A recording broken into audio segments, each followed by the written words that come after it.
खोब गोजोनथाव खौरां जोंनि गासै रायजो राजा आरो बर' माहारिनि थाखाय क'क्राझार जिल्ला दुलाराय बर' फरायसा आफादा दिनै क'क्राझार जिल्लानि सिङाव थानाय 2023 मायथाइयाव बर' बिजोंजों फरायनानै मेट्रिक आनजादाव सेथि थाखोआव उथ्रिसार जानो हानानै जिल्लानि सिङाव जिथि मासि आवग्रिनो हानाय टप 10 हल्डार्सफोरखौ दिनैहाय Kokrajhar higher secondary गभ higher secondary माल्टिपार्पसाव दिनै बे प्लेग्राउन्डआव बरायनाय जादों। बिथांमोननो जोङो साइटेसन आरो डिक्सनारि होनानै जोङो मान बावनाय जादों। दा जोङो दिनै बरायनो मोननानै खोब गोजोननाय मोन्दों। जोंनि क'क्राझार जिल्लानि सिङावहाय गासै 4110 फरायसाफ्रा मेट्रिक आनजाद लिरदोंमोन बर' बिजोंजों फरायनानै। बेनि गेजेरावहाय गासै जोङो 614 फरायसाफोरनि जे उथ्रिसारनाय सेथि थाखोआव उथ्रिसारनायखौ जों मोननो हादों। गासै जोङो क'क्राझार जिल्लानि सिङाव बर' बिजोंजों जे जोंनि पार्सेन्टेज बर' बिजों 80.68% जोङो मोननो हादों। दा बेनि गेजेरावहाय 92.16 जौखोन्दो मोननाया जोंनि सेथि टप 10 नि सेथि टपार जानो हादों जिल्लानि सिङावहाय बर' बिजोंजों फरायनानै। बिनिफ्राय जोंनि 83.50 जोबथा जिथि मासि आवग्रिनो हानाय। दा जों नुनो मोन्दों दुलाराय बर' फरायसा आफादनि जे गुन गोनां सोलोंथाइनि मावथांखि जे फोसावनानै हाबा मावबोनाय, लोगोसे आदब आरो गुन गोनां सोलोंथाइनि जे मावथांखि फोसावनानै खामानि मावनाय, बियो मोनसे जोंनि फरायसाफोरनि थाखाय खोब थुलुंगाथाव आरो फरायसाफोरा इयुनावहाय बेखौ जे लानानै गावनि जिउआवहाय सासे जाफुंसार फरायसा जाहैनो हागोन जोंहा गोजोननाय दं। दा दिनैनि थारिखआव जोंनि फरायसाफोरा साफ्रोमबो गाव गावनि जे जिउआव सासे जाफुंसार जाहैनायखौ बयबो लुगैयो आरो बे लुगैनाया जोंनि दुलाराय बर' फरायसा आफादनि थुलुंगा होनाय आरो जोंनि फोरोंगिरि सार मेडाममोननि थुलुंगा होनाय, लोगोसे बिमा बिफानि थुलुंगा होनाय आरो जोंनि समाजा दायो मोनसे मोजां इनभाइरनमेन्ट आबहावायाव जोङो नुनो मोन्दों। जाय इनभाइरनमेन्ट आबहावानि गेजेरजों जोंनि फरायनाय, जोंनि फोरोंगिरि, लोगोसे जोंनि आबादारिफ्रा आबाद मावनो हानाय मोनसे सुबिदाया जोंनियाव जानानै फैबाय। बिनि थाखायनो जोंनि फरायसाफ्राबो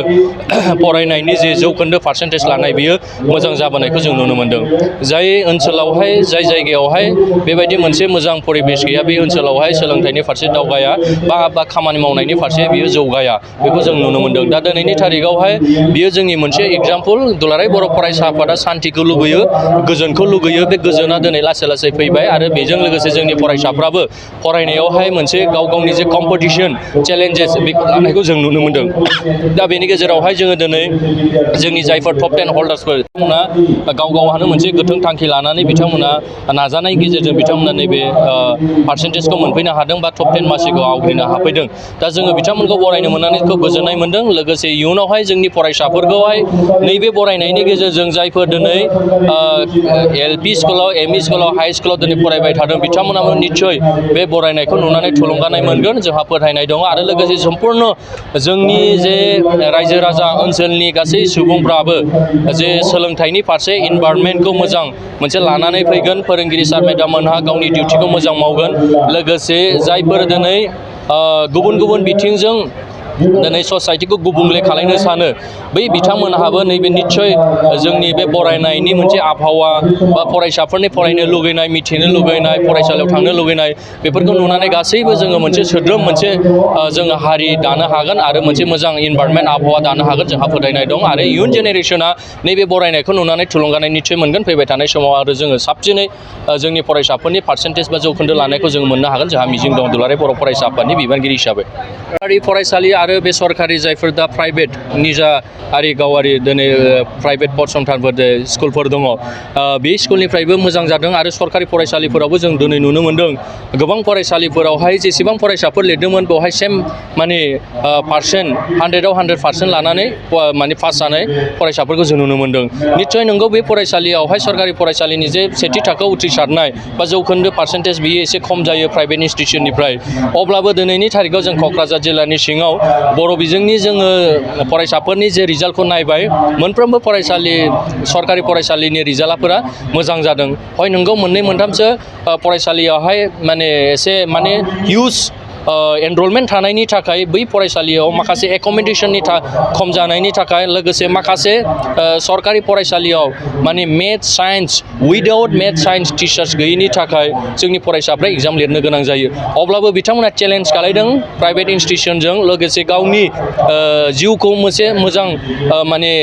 लाइफ बेटार दानो थाखाय नाजानायनि गेजेरजों चेलेन्जनि गेजेरजों फरायसाफ्रा उइदाउट मेथ्स साइन्स गैयालासेनो बिथांमोना फरिखा होनानै सेथि थाखोआव उथ्रिसार जानो हानायखौबो जों नुनो मोन्दों एग्जाम्पल हिसाबै जोंनि नसुंसेयाव थानाय जायनारि हाइ स्कुला 2013निफ्राय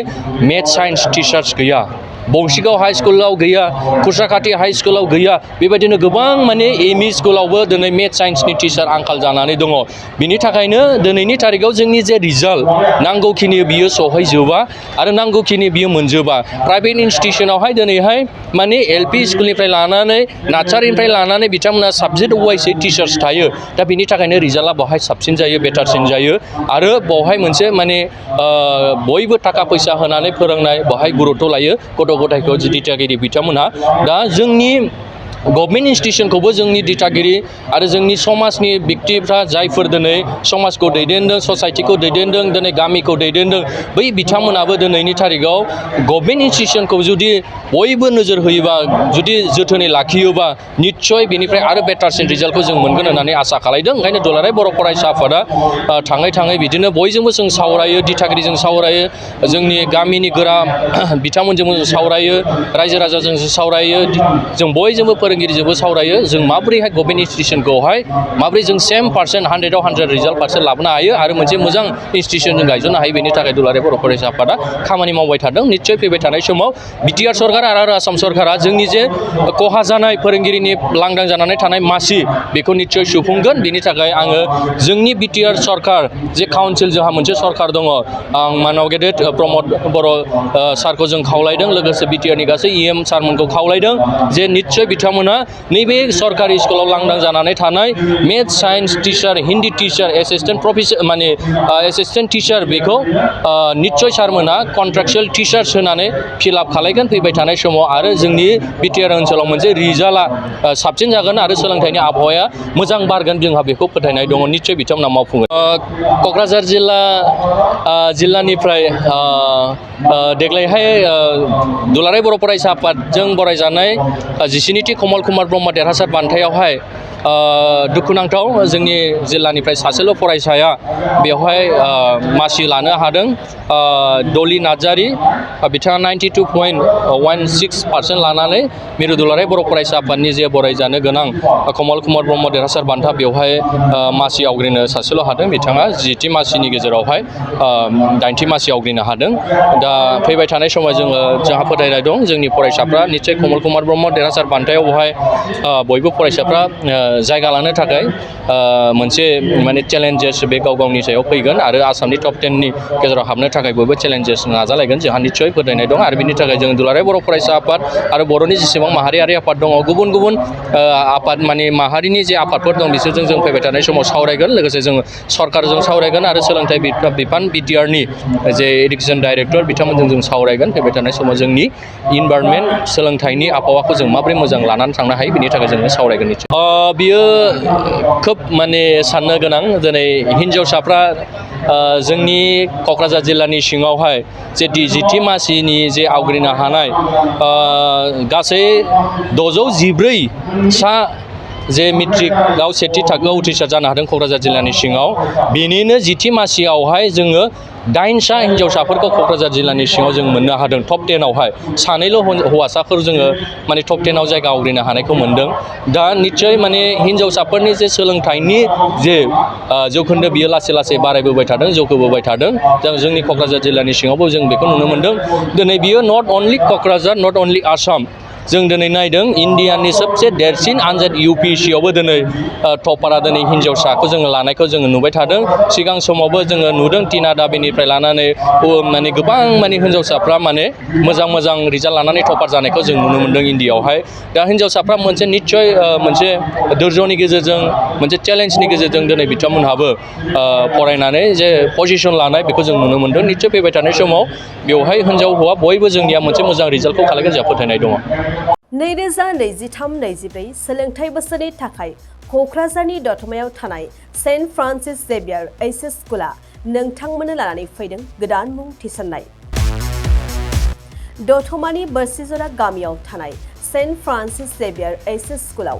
दायो आर्ट्स स्ट्रीमाव 11 थाखोनि थाखाय गोदान मुं थिसननाया सोलिगासिनो। बोसोरै फरायसाफोरा मोजां जौखोन्दो लानानै उथ्रिसारनो हानाय बायदिनो बे फरायसालियाव नोंथाङाबो गुनगोनां सोलोंथाइखौ लानो हागोन। लोगोसेयैनो बे फरायसालियाव सोलोंथाइनि मोजां थासारिखौ बिथा खालामनानै हौवासा आरो हिन्जावसानि थाखाय आलादा हस्टेलनि खाबुबो दं। गोसो गोनां बिजाथि एबा फरायसाफोरा आर्ट्स स्ट्रीमाव 11 थाखोनि थाखाय मुंखौ सेन्ट फ्रान्सिस जेभियार एइचएस स्कुलाव थिसननो हागोन। मुं थिसननायनि बागै आबुं बाथ्राखौ मिन्थिनोब्ला नैबे मबाइल नम्बर 7637819350 एबा 6900559217 आव थोंजों सुलाद लानो हागोन।